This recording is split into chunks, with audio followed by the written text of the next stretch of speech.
Hey, friends, I'm your host, Dr. Elizabeth Ssemanda, the intuitive psychiatrist, and you're listening to Stepping into Soul Power. Friends, what if the thing you call resilience is actually just really well practiced survival? Today, we are breaking down the difference and finally looking at strategies to letting that go. Our guest today is a trauma recovery educator, speaker, therapist. She's the creator of the Ascendance Method and has spent her career really just mapping the hidden survival patterns that quietly run our thoughts, our relationships, and our sense of who we are. And she's built a system, a framework to help people move out of survival into something that is truly more authentic, something that is congruent with who they are on a soul level. Barb Varcl Smith, welcome to the show. Happy to be here. Thank you for having me. Yeah, so tell us, what does survival behavior actually look like day to day? And how is that different from what you'd call authentic living? So, when we are in the survival mode, we can develop what I calling the fifth trauma response. We all know about freeze and flight and fight and fawn, but there is the fifth one, which I call fake resilience, which is that feeling that we just have to keep going. We often think that trauma, what happened to us as we react to it, showing in anxiety or depression or outbursts of anger. But the one way as we learn to cope with trauma is ignore it all. And we just put the power of the will in charge and we just keep going, keep going. And it can look like being very strong, being very resilient, be even successful, but it will end in some moment and it will end not nicely. It's ending with burnout. It's ending with illnesses, like really breakdown, with some autoimmune disorder, in pain. But it's also showing in struggle to often maintain a deep relationship because we're just suppressing all emotions and we just keep going. And a society quite often very celebrated is it and supporting it, like look on, this person going and how strong they are. But it's going in the high cost of mental and in the end physical exhaustion. It's not sustainable way. And we saw it very much, especially during the COVID period, when there was the lockdown and all these coping mechanisms which supporting this fake resilience, like a routine, going to the work, going to the gym, meeting with the friends, all these, like what we have was taken away from people and they was put together for prolonged period of time with people that don't know how to communicate with. They has to deal with much more emotions.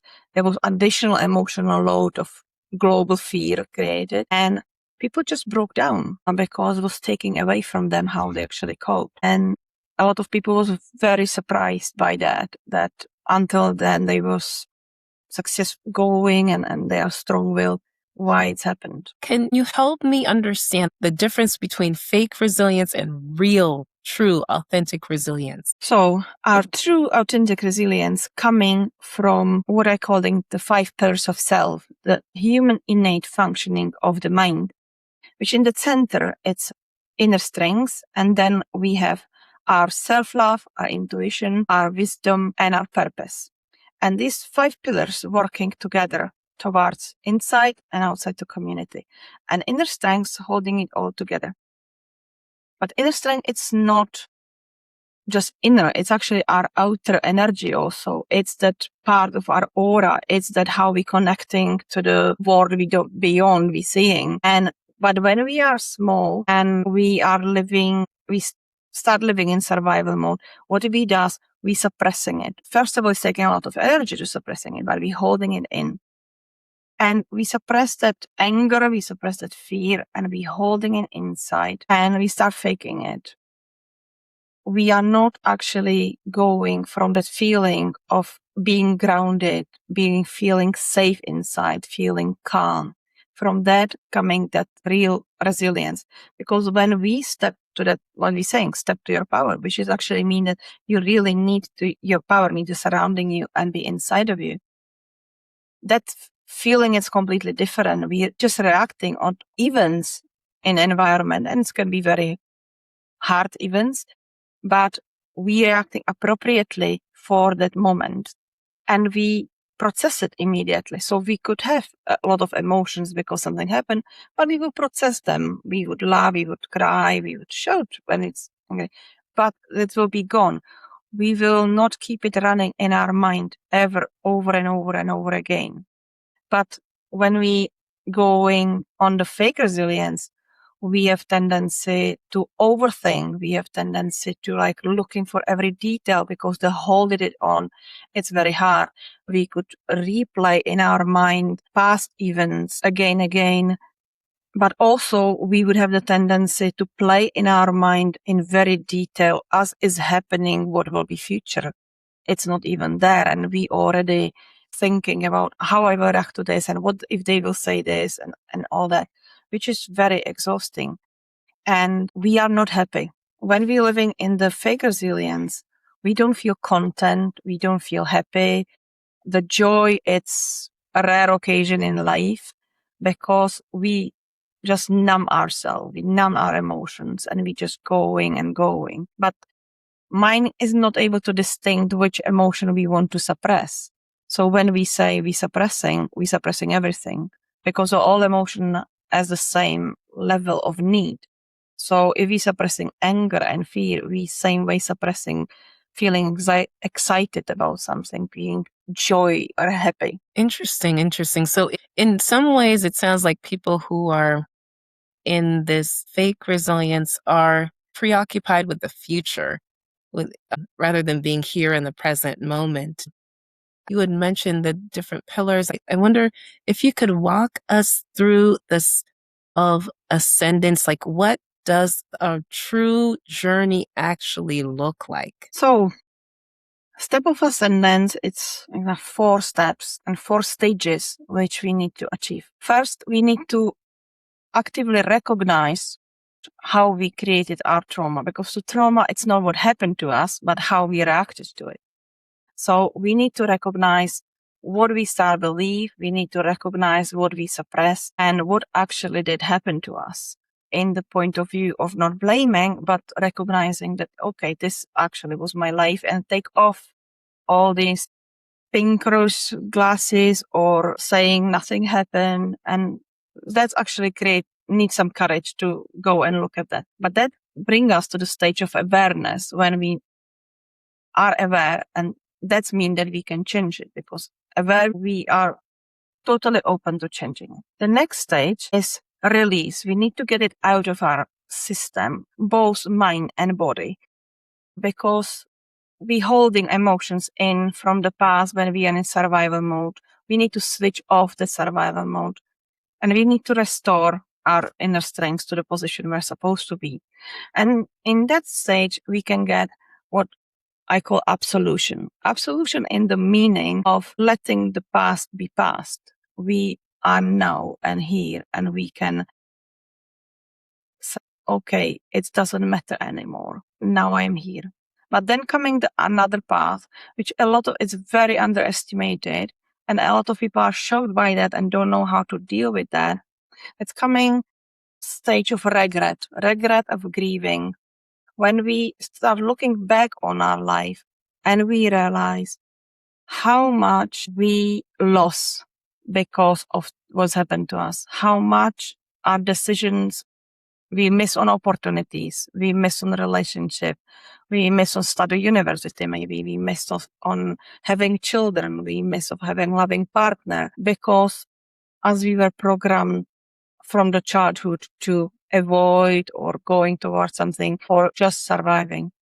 And that's when we do allow ourselves to process this regret and grieving of how childhood could look like, what our young lives could look like. We will get to the point of acceptance. Now I accept my life as I am, where I am, and I can move forward from it. And it's a very important step, because without that, we cannot really fully go to that final step, which leading to ascendance, which is rediscovery. It's about finding who we actually are Because when we're living in the survival mode, we don't know really who we are. We're choosing things based on accessibility. We're choosing them because somebody else chooses it for us and we are used to. And a lot of people, when they get to this stage, they become very surprised how much they don't know themselves. And very easily we can find out on the question, what do you like about yourself? And a lot of people would say, I don't know, or I don't like anything about myself. And I like the example from the movie Runaway Bride with Richard Gere and Julia Roberts, which is a great example of that nobody would actually guess that she has issue except that she cannot hold relationships. But he went and asked each of the past grooms how she liked the ex. And they all would be saying, no, same as I did, same as I did. And then again, he told her, you don't even know how you like your ex. You don't know who you really are.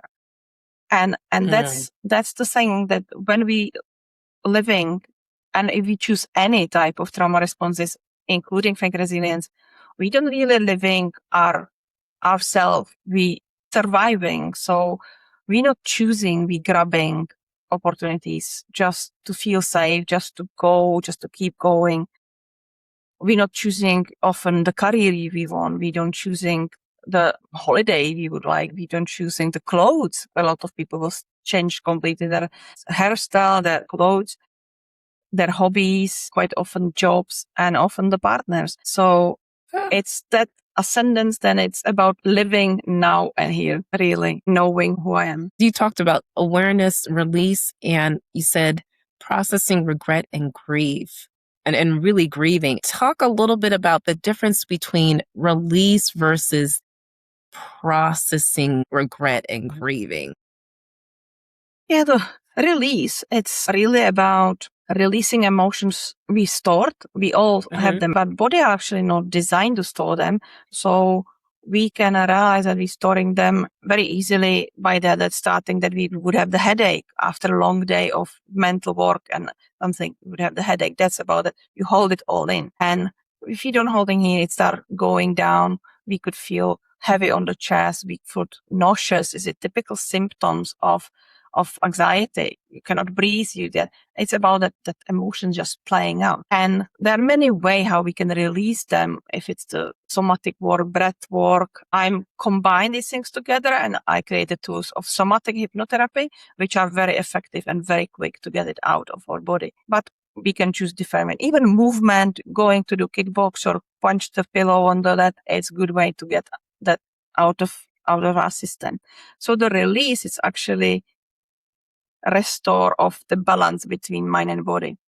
Regret and grieving, it's really about processing that sadness. But with the sadness will come that we first deny it, then we will be angry about that. But then we need to listen to that sadness, because the sadness, I say it's a teacher who telling us what it is, what we like, what we wanted. And very important about grieving and sadness is that it's not really about past. If you lose something, it's actually about future, because we thinking, even when we lose the person, we will start thinking about when we will be reminded about that. When it's next Christmas, they are not there. Or I have a wedding and my father is not there. My first child is born and is not there. So it's about that future opportunities, even about that thinking, I will never ever go fishing with that person. I will never ever get a cup of tea with them. And it's same like if we didn't go to university when we are young, we will never ever have that experience of young student. We will never be the married mom if you are single mom. We will never fashion designer in our 30s if we didn't choose that opportunity. And we can start looking back and regret it. But what is important is to look what it is what we wanted. And that sadness actually telling us what it is what we wanted. We wanted maybe connection. We wanted live our purpose. We wanted enjoying our passion. We wanted to be appreciated. And what is important is when we realize what it is what we wanted, it's giving us that power to achieve it now. It doesn't Mm. necessarily mean that if I regretting that I didn't go to university as the young person, that I will go to university, because it's not same experience. But what it means is that maybe I wanted to be educated, or I wanted to connect with people with the same interest. Yeah, which is actually quite more common for going to study, which can still be fulfilled. So when we find what it is, what we wanted, then we can accept we are here and now and take responsibility from our life moving forward. I love that sadness as a messenger, and really going deep and listening to what sadness is trying to teach us, and taking those lessons and then going forward and implementing it. The the next phase you talk about is acceptance. Are there some misunderstandings that people have about acceptance? I think that I very purposely nowhere in my framework use word forgiveness, Mm. because I believe that forgiveness is the state we get to, not the act. But a lot of people have that feeling that when we accept what happened, when we get to that, like, now I'm here and now, we have to forgive, that like we need, and almost in that connotation, we condone it, we agree with that. And that's Yes. absolutely not anywhere in trauma recovery. That's the one myth, that we have to forgive. We will get to the state of forgiveness when we get through all this, or not, and it doesn't matter, because it's not what actually shape us, our ability to be fully functional Mhm. human and enjoying our life. So that's the one myth about that. And second myth I would say is that a lot of people still believe that they cannot get to that point of not having trauma, that they would always need trauma, or they will always need to work on themselves, and they will always need to monitor their triggers. And it's also not true, because we can get it. When we go through these steps of ascendance, we will really get to the point that we are not reacting from the past. We are now and here. And yes, life's happening. It doesn't mean that we don't have emotions. It doesn't mean that something not make us angry or something doesn't make us sad, because that's a life. But it doesn't mean that we going from that past emotion, from that unexpected outburst of anger because the children dropped the cup and we are reminded of something, or colleague mentioned something and we feel uncomfortable. Forgiveness is it's not required, because trauma is not really about what happened to us. It's about how we reacted on it. So Yes. be able to recover from trauma. We don't actually have to, I would say, like, deal with that, who did it or what happened, but how we reacted to it. So we can, if somebody physically or for sexually assault somebody, we don't have to forgive ever. Like, it's not necessary, because it's not about really that, but it's about restore that balance of the pillars, restore the inner strength where it belong, get back that feeling safety, safe inside. That's create that feeling safe outside. And that's allow us to function as we're supposed to function. Because as saying, the people are not broken. People just adapted to survive. Mm. But that's actually showing us that we have enormous power to adapt. And that's also mean that we can choose adapt opposite way. We can take off that adaptation we choose, and we can start living without them. Because there was just situation which make us to choose that adaptation. So for example, if the children, and many children are adapting to that parents giving them dummy. The name of the dummy actually is pacifier.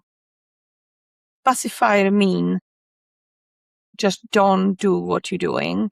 Just don't cry. Don't tell me that you are hungry. Don't tell me that you are afraid. Don't tell me that you are tired.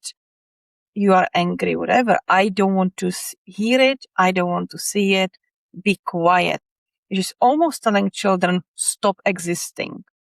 Mm.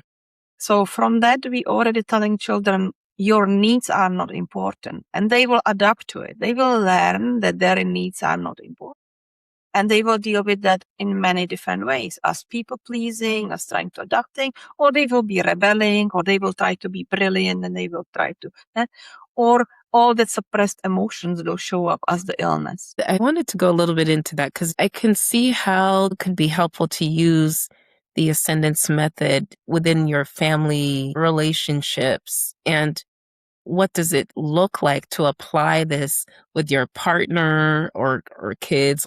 Can you walk us through that? So, yeah, it absolutely is. I'm actually now working on my book, which is calling Okay.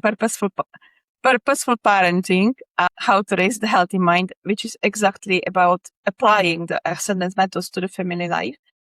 Because it's starting with the parents, it's not so much as we dealing with the children, because that's not naturally change when we restore ourselves. But Yes. so one thing I did apply with my son since he was born, he didn't get the dummy. I was like, okay, we will listen to what he's actually trying to tell me. And we can, because children are not crying the same when they are hungry or when they are tired. They are not crying same when they are afraid or when they are angry. I respected his choices in clothes. So there was a time, very long time, he would not wear anything yellow. And that's showing the children, you know, that feeling that they will become like stone. Yeah, that's our inner energy. And you have feeling that you're breaking their arms because you're trying to get them to that little clothes. But that's Yes. actually that show of that inner strength, that they're still valid, that they saying like, I don't want this. Like, why are you doing this? Like, don't do it to me. Yes. And the same way they will become like water. You want to lift them. They don't want to be lifted. And you just like, they feel like wobbly and how to hold them. And I learned from the martial arts that that's actually how really our energy working in connection with the mind, that we can be unmovable stone if we decided to, I am here. And it's all about that Yes. being in the present moment. I am here. I'm not fighting with you. I'm not saying you will not push me away, just I am here. And so when we start to apply it to our relationship, we stop looking things personally, which again, very nicely can be practiced with the Toltec's wisdom. So it's not novelty, but it's about that we start seeing, okay, this is my point of view. But I also respecting your point of view. And when we start realizing that children are not child which needs to be, controlled and manipulated, that it's just small human which needs to be taken care of, but is actually very aware of what is happening to them. Children remember Yes. everything, including Yeah. before they was born. They're reacting to everything and they just soaking it as the soap. So asking them questions, what is their needs? They know that. They know if they are hungry or not. So feeding on the schedule, okay, can work for some, not working for some other. Is your child early bird or night owl? Forcing night owl going to the bed in 7, you fighting the devil. You cannot do that. Like that's impossible. You're just creating that fight because you're trying somebody who is the highest power energetically trying to make them sleep. They just cannot sleep and they don't understand why you don't understand that they cannot sleep because, it's not their biorhythm. Yeah. Food, like somebody better just, processing protein, somebody more running on the carbs. We have different lengths of the bowels. We not see it from outside, but we very well know it inside, how we feel after different type of food. So again, when we respecting each other in the way what you want to eat, I'm cooking 2 dinners most often times, sometimes even 3 when I was my son here, or some base things which can be combined to different things. My son doesn't eat potatoes, almost never. My husband, when it's not potatoes on the meal, I have feeling that he didn't eat it. My son loves pasta. That was his main staple, going for pasta. That structure, that's his thing. That's what he will go on. My husband take it as the punishment if I will give him pasta.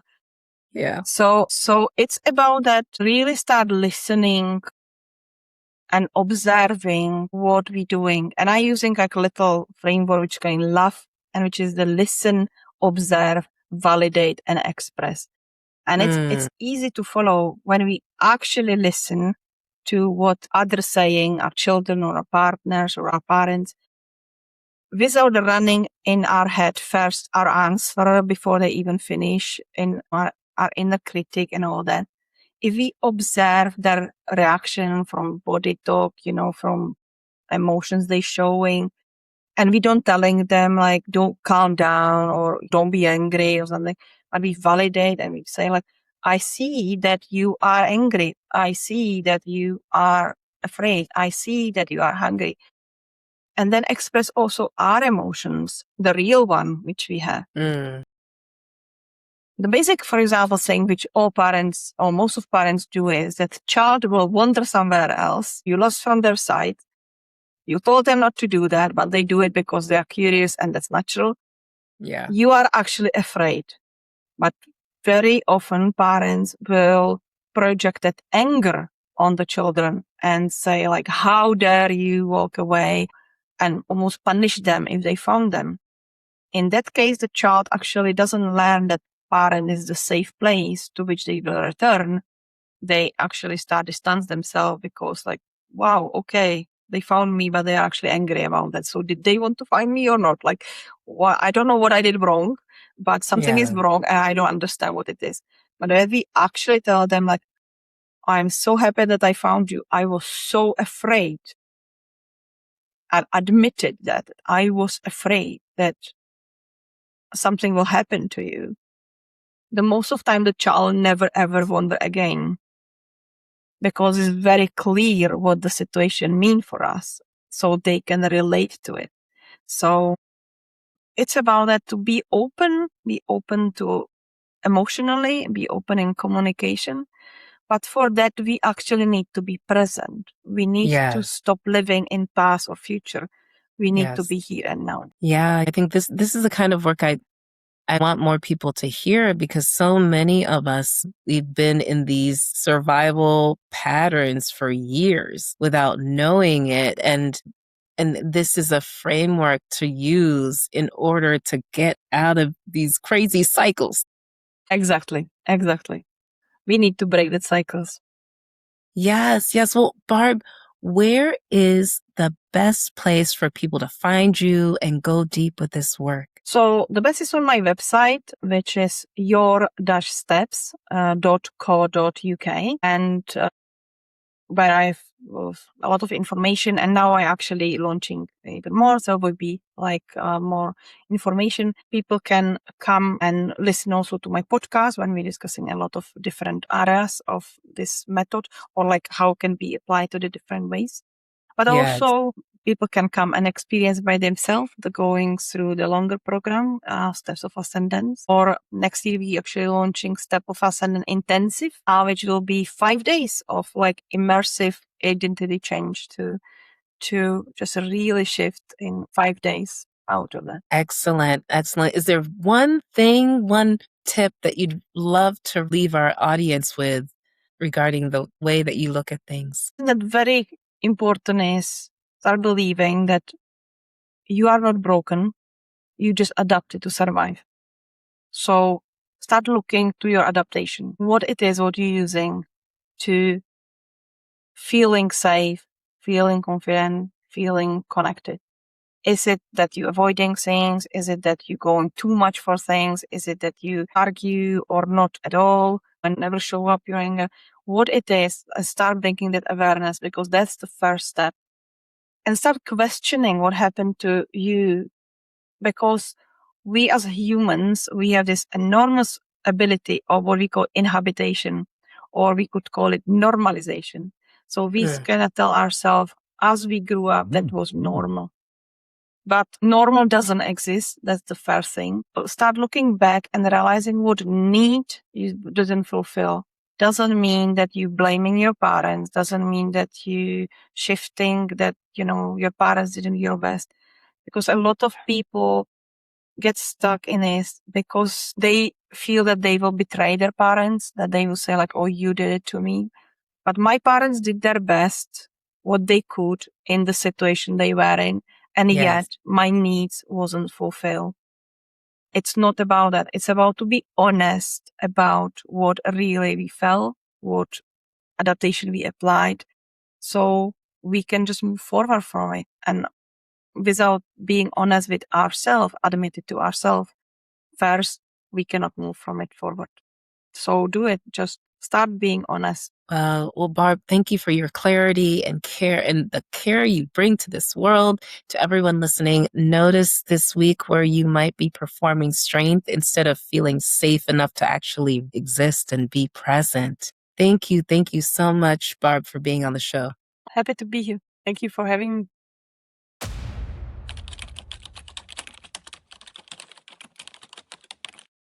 If you haven't heard it yet today, I appreciate you.